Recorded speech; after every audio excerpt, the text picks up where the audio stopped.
Welcome to the Fantasy NASCAR podcast brought to you by RaceForThePrize.com. Let's prepare as best as we can for the Chicago Street Race. This is a difficult podcast to do. I want to provide useful information, maybe give you an edge, maybe some advice, maybe entertain you, but this is a tough one. What the hell are we supposed to do? We have a one race sample size. That one Chicago Street Race was a monsoon. And that race ended early, which then messed up team strategy. And we got drivers finishing in the front that maybe you weren't expecting. There's your optimal lineup: Justin Haley, Chase Elliott, Austin Cindric, Shane Van Gisbergen, Kyle Busch, and Eric Almirola. And for the most part, those guys played the strategy right or got lucky. The drivers that stayed out during the lap 46 caution were optimal. We can go ahead and show you lap 46. Haley goes from 23rd to leading. Optimal. Chase Elliott, who was having a terrible weekend, goes from 25th to 3rd. Busch, 30 to 5. Cindric, 29 to 6. And then Almirola, 32. He jumps forward. They then run the final race. Not a lot of green flag laps. They don't run the full race because of the sundown situation, and that's your optimal lineup. And that's that. What do we do? What do we do with this? There it is. There's your optimal lineup. It's a one sample size. I don't know if I want to overreact. Were they the best drivers and the best cars? No, probably not. Did they make fewer mistakes? Maybe, but that's also a lot easier to do when you are running up front. And I guess that does, hammer the point that I've been kind of trying to make with the Gen 7 road course theory, and that's that the road course car that they have now, it's just too good. This car was designed specifically with road courses in mind, and so it is easy to drive. And if you make the car easy to drive, kind of takes away a lot of the skill, and so we have a lot of parity. The field is equal. What do I believe is ultimately the deciding factor at Chicago or any of the road courses moving forward? It's the same thing I talked about before the Sonoma podcast and the Coda podcast. And that it's not necessarily the fastest drivers or even the most experienced road course drivers anymore. It's simply the drivers that make fewer mistakes. And I've tried to highlight that in the spreadsheet by showing, who's running inside the top 15, who's finishing inside the top 15, who's making fewer mistakes. And you can get that spreadsheet at racefortheprize.com, Venmo, PayPal, Cash App. That's just one theory. That's just one strategy. And I don't even know if that really is going to matter at Chicago this weekend. We are expecting rain again. The track is just really not suitable for racing, and we could just simply see who lucks out. Really, this could have been any drivers up there.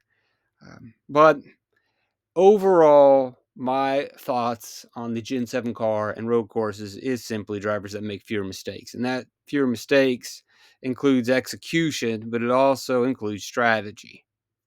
Ultimately, these guys made the right move on staying out, and other drivers who ran inside the top 5 all day, like Christopher Bell or Tyler Reddick, they made a mistake by pitting at the wrong time, or Truex Jr. And then that put Bell and Reddick in traffic, and then Bell and Reddick, who ran almost all of the race inside the top 5. So if you look at last year, if you want to say that maybe there was skill involved, Reddick turned 48 laps inside the top 5. That was the second most. And what's interesting about that, and we can also see Christopher Bell with 47 inside the top 5. They pit on lap 46, so they're going to cycle out of the top 5, then they get into traffic, then they get into trouble. Reddick wrecks right here on lap 57. Bell wrecks right here on lap 55. Again, that hammers again the point that did these guys make fewer mistakes? Yeah, it's easier to make fewer mistakes when you're running up front and not in the carnage. These guys got cycled to the back, and it did not work out for them. Even Daniel Suarez had a top 10 day until his day went the wrong way because of pit strategy. And there's simply just no way for us to predict what the strategy is going to be. That's what makes this podcast so challenging. I want to give you advice, information. At the very least, I can present you with, hey, here's what happened last year, and will it happen again? I don't know. Sample size of 1 is pretty freaking dangerous. So as far as Chicago goes and our 1 race sample size, no one really appeared to be very good at this style of racing. It's just not a track conducive to racing or even elevating skill. We can highlight some drivers that did make some moves in the race, and I will look at those right now. Went through, because I don't want to phone in a podcast. I'm not doing a podcast to do a podcast. I'm recording this later in the week because it's just a challenging thing to do, to figure out what can I say that's going to help you out. What can I say that'll be a useful use of your time? And one of the things I did was go through every driver, every lap, and look who was actually making some moves. And you can see, here we go. We got SVG laps 53 through 58, going from 16th to 8th. Now, again, this could mean he's passing drivers, or the other drivers are making mistakes and failing. Regardless, he's moving forward. They're failing, he's not. Or he is passing them. We're not going to be completely knowing unless you have an onboard camera for every single driver what exactly they did. So the best that we can do is look at the data and either make the assumption that A, at least he's not screwing up. If he gets 8 positions on a green flag run, or maybe he is passing drivers. Here you go from lap 61 to 68. He goes from 7th to 2nd. Again, that's impressive. We're looking for something here. See if there are some drivers that we can highlight that did anything. And here we will see Kyle Larson, 4th to 2nd. I know that's not the biggest gain, but still, it's a little bit of a gain. And those are top 5 positions. Not the easiest to get. Lap 53, 13th to 9th, 9th to 5th. So if we did want to try to jump to some conclusions or assumptions, it appears that SVG and Kyle Larson seemed to know what they were doing. No surprise here. Michael McDowell also 52 to lap 58, goes from 16th to 10th, making some moves, passing some cars. He also was able to go from 8th to 6th. Not the biggest gain, but still a gain nonetheless inside the top 10, where it's not always the easiest. Maybe it's a bit of a stretch. Chris Buescher, lap 52, 20th to 16th. Lap 61, 15th to 12th. He's getting forward, or at the very least, he's not moving backwards. Denny Hamlin, 20th to 17th, 16th to 13th. I know like these might not seem like big numbers, but again, I remind you, I went through all the drivers, and no one's making any gains whatsoever. No one's moving forward whatsoever. So as small as these may appear to be, they're kind of big when you put it into perspective that no one else is going anywhere. And if you're trying to find some drivers that are, executing, these are the guys that were executing.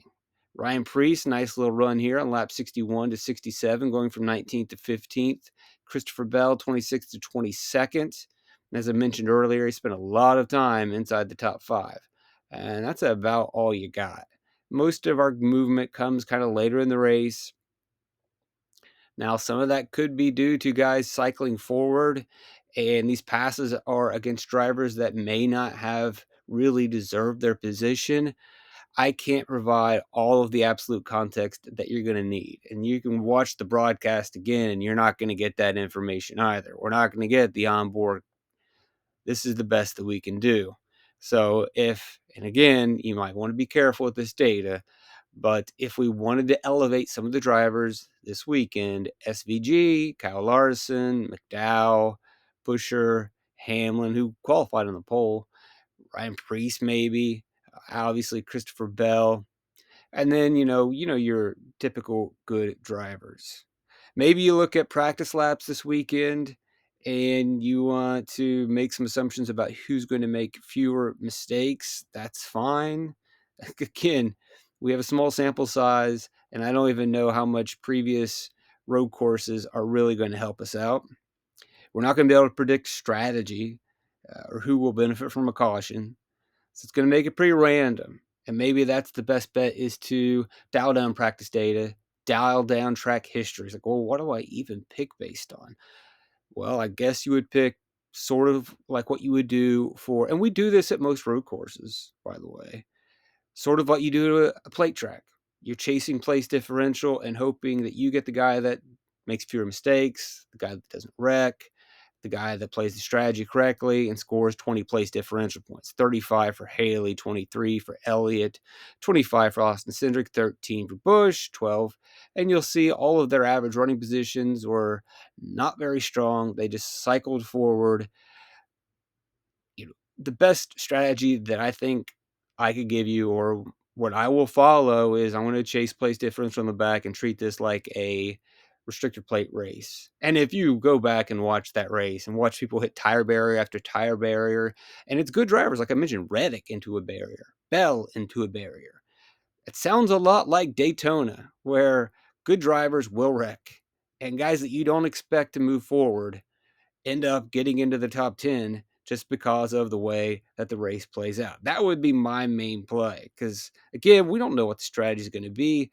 A below average drivers easily can pit at the right time, catch the caution, and cycle forward, and then just stay there because they're not really racing, just trying not to wreck. Again, sounds a lot like Daytona. You cycle to the front and you just hold position, try not to wreck. But that also can create another situation, which is again similar to plate racing. A driver behind him decides, oh, this guy in front of me, and Kyle Busch discussed this post race. A driver decides, hey, that guy in front of me, he's just trying not to wreck. Let me eat this guy up. Well, when then you try to eat this guy up, you go barreling into the corner, or you drive it in too deep, or you brake too hard, and then you wreck. And so then we get more wrecks because people are trying not to wreck. Think about that. And that's kind of like in plate racing. If you're too passive, if you're too safe, you can be too aggressive at a plate track. You can be too aggressive at a road course. You can be too safe in a plate track, and then that causes problems. And you can be too safe at a road course, which then leads to aggressive guys behind. And then on a short road street circuit where there's nowhere to go, everybody ends up in an 11-car pileup. So Daytona, Chicago, Talladega, why not? It's probably the same. This is probably more plate racing than Atlanta is these days. Does that make sense? Am I finally giving you some information that's going to help? Hopefully. Hey, it's all coming into a lot of this I wasn't even really thinking about. Yeah, it's all something you just got to talk through this and think this through. Yep, it's a super speedway. Buckle up. And I guess if you approach it that way, it's a lot more fun. If you go into this weekend worried about road course racing and all the variables, you may not even want to play. And you may be passing up an opportunity to hit it big because all you got to simply do is stack guys in the back. If you go in looking for a Sonoma or a Coda and you're scratching your head and you're frustrated, you probably aren't going to make the right picks. You're probably going to lean on lap data, which is fine. Venmo, PayPal, Cash App, you could see it in the spreadsheet. You're probably going to lean on track history, which isn't going to tell you anything, or road course history. It's not going to help you. And then you might just not even enter in. Now, if you hit reset on your brain, wipe it clear, and say, this is Daytona, approach it like Daytona, you're going to have a lot more fun. You're going to build more lineups. You're going to maybe go in a different direction than other people.